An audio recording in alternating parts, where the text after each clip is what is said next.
আসসালামু আলাইকুম। আশা করি সকলেই ভালো আছেন। সুপ্রিয় চাকরি প্রত্যাশী ভাই ও বোনেরা, পরিবার পরিকল্পনা অধিদপ্তরের একটি নিয়োগ সার্কুলার প্রকাশ করা হয়েছে, যেটি কিন্তু সরকারি স্থায়ী একটি নিয়োগ সার্কুলার। যে সার্কুলারে বাংলাদেশের যেকোনো জেলার যেকোনো প্রার্থীরা আবেদন করতে পারবেন। আজকের এই ভিডিওর মাধ্যমে এই নিয়োগ সার্কুলার নিয়ে আপনাদেরকে বিস্তারিত তথ্যগুলো জানাবো। এখানে কিভাবে আবেদন করবেন, আবেদন করতে শিক্ষাগত যোগ্যতা, অভিজ্ঞতা, আপনার শিক্ষাগত যোগ্যতা অনুযায়ী আপনি আবেদন করতে পারবেন কি পারবেন না, কারা কারা আবেদন করতে পারবেন, এ টু জেড আপনাদেরকে দেখানো হবে। তো সম্পূর্ণ ভিডিওটা দেখবেন, তাহলে এই পরিবার পরিকল্পনা অধিদপ্তরের চলমান এই নিয়োগ সার্কুলারটি সম্পর্কে আপনি জানতে পারবেন এই ভিডিওর মাধ্যমেই। আরেকটা গুরুত্বপূর্ণ বিষয় বলে রাখি ভিডিওটা শুরু করার আগে, সেটি হচ্ছে আমাদের ইউটিউবের মাধ্যমে যদি আপনি ভিডিও দেখে থাকেন, এম আর রাহিয়ান হাসান এই চ্যানেলে যদি আপনি নতুন হয়ে থাকেন, অবশ্যই সাবস্ক্রাইব করে বেল আইকনটা বাজিয়ে রাখবেন। তাহলে কি হবে, বাংলাদেশের যত সরকারি নিয়োগ সার্কুলার রয়েছে সেটি প্রকাশ হওয়া মাত্রই জেনে নিতে পারবেন। আপনার জেলায় যখন পরিবার পরিকল্পনা অধিদপ্তরের নিয়োগ সার্কুলার প্রকাশ করা হবে, আপনি কিন্তু সবার আগে আমাদের মাধ্যমেই জেনে নিতে পারবেন। আর যদি আপনি আমাদের ইউটিউবের মাধ্যমে ফেসবুকের মাধ্যমে দেখে থাকেন জব প্লাস বিডি, তাহলে অবশ্যই আপনি এই যে জব প্লাস বিডি পেজ রয়েছে, পেজটিতে ফলো করে রাখবেন। যে যেখান থেকে দেখবেন আপনার জেলার নামটা আপনি কমেন্ট বক্সে লিখে রাখবেন, তাহলে আমি আপনাদেরকে রিপ্লাই দিয়ে জানিয়ে দেবো যে কবে কখন আপনাদের জেলার নিয়োগ সার্কুলারটা, পরিবার পরিকল্পনা নিয়োগ সার্কুলারটা প্রকাশ হতে পারে। আর আমাদের সঙ্গে যুক্ত থাকবেন, তাহলে আপনি ভিডিওর মাধ্যমে সেটি জেনে নিতে পারবেন। এটি কিন্তু আপনার জেলা পর্যায়ের নিয়োগ সার্কুলার না, এটি হচ্ছে বাংলাদেশের সকল জেলার নিয়োগ সার্কুলার। তো পরিবার পরিকল্পনা অধিদপ্তরের বিভিন্ন নিয়োগ সার্কুলার রয়েছে, একটি হচ্ছে জেলা পর্যায়ের, আর এটি হচ্ছে অধিদপ্তরের, যেটি হচ্ছে বাংলাদেশের যে কোনো জেলার যে কোনো প্রার্থী আবেদন করতে পারবেন। এখানে বলা হয়েছে পরিবার পরিকল্পনা অধিদপ্তরের এমসিআই সার্ভিসের ইউনিটের উদ্যোগে ইউএনএফপি এর অর্থায়নে প্রাতিষ্ঠানিক প্রস্তাবসেবা জোরদারকরণ ও মিডওয়াইফারি সেবা সম্পন্নের লক্ষ্যে নির্বাচিত মা ও শিশু কল্যাণ কেন্দ্র এমসিডব্লিউসি এর ইউনিয়ন স্বাস্থ্য ও পরিবার কল্যাণ কেন্দ্র ইউএইচ অ্যান্ড এফডব্লিউসি এর শূন্যপদ পূরণের নিমিত্তে সম্পূর্ণ অস্থায়ী ভিত্তিতে মিডওয়াইফারি নিয়োগের জন্য প্রকৃত বাংলাদেশি স্থায়ী নাগরিকদের নিকট হতে আবেদনের জন্য আহ্বান করা যাচ্ছে। অর্থাৎ আমি আপনাদেরকে বিষয়টা একটু বলে রাখি, এটা হচ্ছে আপনার মূলত বাংলাদেশের স্থায়ী মহিলা নাগরিক যারা রয়েছেন, অর্থাৎ যারা শুধুমাত্র নারীদেরকে কিন্তু আবেদনের জন্য আহ্বান করা যাচ্ছে। এটিতে কিন্তু পুরুষ প্রার্থী যারা, তারা কিন্তু আবেদন করতে পারবে না, ঠিক আছে। আর এটিতে আবেদন করতে কিন্তু মিডওয়াইফাই যারা রয়েছেন, মিডওয়াইফাই যাদের লেখাপড়া রয়েছে, তারা কিন্তু আবেদন করতে পারবেন, ঠিক আছে। তো এর পরবর্তী আমরা এখান থেকে দেখব পদের নাম। যারা মিডওয়াইফাই যারা আবেদন করবেন, তারা হচ্ছে অবশ্যই এই পদেই আবেদন করবেন, মিডওয়াইফাই, ঠিক আছে। এরপর হচ্ছে পদের সংখ্যা, অর্থাৎ কতজনকে নিয়োগ দেওয়া হবে। এখানে কিন্তু মোট 43টি পদ রয়েছে, 43টি সেবা কেন্দ্রে নিয়োগ দেওয়া হবে। তো এটি কিন্তু আপনার পদের নামটি উল্লেখ করা নাই, বাট এটি হচ্ছে পদের সংখ্যা হচ্ছে 43টি, সেবা কেন্দ্রে শূন্যপদ নিয়োগ। মানে বাংলাদেশের যে জেলাগুলো রয়েছে, 64 জেলার যে যে জেলাতে শূন্যপদ রয়েছে, যেমন 43টা শূন্যপদ 43টা কেন্দ্র রয়েছে, 43টা সেবা কেন্দ্রে বিভিন্ন শূন্যপদ রয়েছে, সেখানে 43টা হতে পারে, আরও বেশি হতে পারে, বাট এখানে বেশি হওয়ার সংখ্যাটাই বেশি, ঠিক আছে। মানে এই 43-এর অধিক প্রার্থীকে নিয়োগ দেওয়ার সম্ভাবনা বেশি। এখানে বলা হয়েছে একটি অপেক্ষমান তালিকা প্রস্তুত করা হবে, ঠিক আছে। যে অপেক্ষমান তালিকায় যদি আপনার 200 জন বা 300 জন যদি শূন্যপদ থেকে থাকে, সেই 300 জনকে নিয়োগ দেওয়া হবে। আবার যদি 200 জন যদি শূন্যপদের তালিকা প্রকাশ হয়, সেই 200 জনকে নিয়োগ দেওয়া হবে। এটি কিন্তু নির্দিষ্ট না, এটি হচ্ছে যে 43টা সেবা কেন্দ্র রয়েছে, সেখানে আপনার শূন্যপদের তালিকা তৈরি করে ততজনকে নিয়োগ দেওয়া হবে, ঠিক আছে।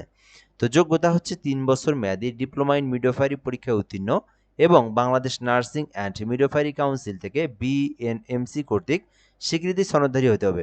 প্রজনন স্বাস্থ্য, মা ও শিশু স্বাস্থ্য এবং পরিবার পরিকল্পনা সেবায় অভিজ্ঞ প্রার্থীদের অগ্রাধিকার প্রদান করা হবে। তো মূলত কারা কারা আবেদন করতে পারবেন, এই অংশটুকু পড়লেই কিন্তু আপনি বুঝতে পারবেন। এখানে বলা হয়েছে প্রথমত 3 বছর মেয়াদী ডিপ্লোমা ইন মিডওয়াইফারি পরীক্ষায় যারা উত্তীর্ণ হয়েছেন, তারা আবেদন করতে পারবেন, এবং Bangladesh nursing and midwifery council থেকে যাদের সনদ রয়েছে, তারা আবেদন করতে পারবেন, ঠিক আছে। আর যারা প্রজনন স্বাস্থ্য, মা ও শিশু স্বাস্থ্য এবং পরিবার পরিকল্পনা সেবায় অভিজ্ঞ যারা রয়েছেন, তাদেরকে এখানে অগ্রাধিকার দেওয়া হবে, ঠিক আছে। যারা মিডওয়াইফারি করেছেন ডিপ্লোমা থেকে, তারা এই সার্কুলারটাতে আবেদন করতে পারবেন। তবে এখানে শুধুমাত্র মহিলা যারা, তারাই আবেদন করতে পারবেন। বয়স মূলত কত বছর পর্যন্ত আবেদন করতে পারবেন, এই বিষয়টা বলে দেওয়া রয়েছে। তো এখানে 30 বছর পর্যন্ত আবেদন করতে পারবেন। তবে যারা মুক্তিযোদ্ধার সন্তান রয়েছে, তাদের ক্ষেত্রে 32 বছর পর্যন্ত আবেদনের সময়সীমা রয়েছে, বাট সাধারণ যারা, তাদের জন্য 30 বছর পর্যন্ত আবেদনটি করার জন্য সুযোগ সীমা রয়েছে। এরপর হচ্ছে মাসিক বেতন 40,000 টাকা, এটা কিন্তু আপনার বেতন, বেসিক বেতন 40,000 টাকা। এর সঙ্গে আরও আনুষঙ্গিক বিভিন্ন কিছু রয়েছে, সেটি কিন্তু আপনি পাবেন। অন্য অন্য সুবিধা প্রযোজ্য নয়, এটি কিন্তু আপনার নির্দিষ্ট নয়, এমনটাই বলে দেওয়া রয়েছে। চাকরির মেয়াদকাল 31/12/2026 খ্রিস্টাব্দ তারিখ পর্যন্ত। তবে ইউএনএফপি এর অর্থায়নে প্রাপ্তি সাপেক্ষে এবং কর্তৃপক্ষের অনুমোদন ক্রমে চাকরির মেয়াদ বৃদ্ধি করা যেতে পারে। মেয়াদ বৃদ্ধির ক্ষেত্রে নিয়োগপ্রাপ্তদের মধ্য হতে মেধাক্রম অনুযায়ী প্রয়োজনীয় সংখ্যক জনবল নির্বাচিত করা হবে। তো আমি আপনাদেরকে এটাও একটু বলে রাখি পদ্ধতিটা কি, এখানে কি চাকরিটা কি একেবারে অস্থায়ী কিনা। এটা কিন্তু অস্থায়ী না, এটা মূলত আপনার ইউএনএফপি এর, এটা কিন্তু আপনার একটি বিদেশি সংস্থা, বিদেশি আর্থিক একটি সংস্থা, অর্থায়ন তারা পরিচালনা করে, তারাই কিন্তু এটাকে পরিচালনা করে। বাট আপনার যখন চাকরির মেয়াদকাল শেষ হয়ে যাবে এই যে 31/12/2026 পরবর্তী কিন্তু আবার তারা কিন্তু আপনাদেরকে নিয়ে নিবে, ঠিক আছে। এটা কিন্তু আপনার বহুদিন চাকরি করতে পারবেন। এটা কিন্তু আপনার যদি সব কিছু আপনার ঠিক থাকে তাহলে আপনি কিন্তু একদম যতদিন আছেন ততদিন কিন্তু আপনি এই জবটা করতে পারবেন। এটা কিন্তু চাকরি যাওয়ার কোনো পসিবিলিটি নাই যদি আপনার সব কিছু ঠিকঠাক থাকে, যদি কোনো ধরনের ত্রুটি না ধরা পড়ে। আশা করি আপনারা বুঝতে পেরেছেন। আর এটা কিন্তু অবশ্যই বাংলাদেশ সরকারেরও কিন্তু এখানে অংশগ্রহণ রয়েছে। এরপর রয়েছে প্রার্থীদের অবশ্যই আগামী 7/7 এটা কিন্তু আপনার বৃদ্ধি করে দেওয়া রয়েছে। এই তারিখে আবেদন শুরু হয়েছে। সো এরপর কিন্তু আপনারা এই তারিখ থেকে আবেদনটি করতে পারবেন। এরপরে বলে দেওয়া রয়েছে এখানে আবেদন করতে, অর্থাৎ 7 তারিখ থেকে কিন্তু আবেদনটি শুরু হয়েছে। এর মধ্যে আপনাদেরকে আবেদন করতে হবে। এখানে আবেদন করতে আপনাদেরকে কিন্তু একটা সিভি তৈরি করতে হবে, অর্থাৎ আপনার জীবন বৃত্তান্ত বরাবর আবেদন করতে হবে।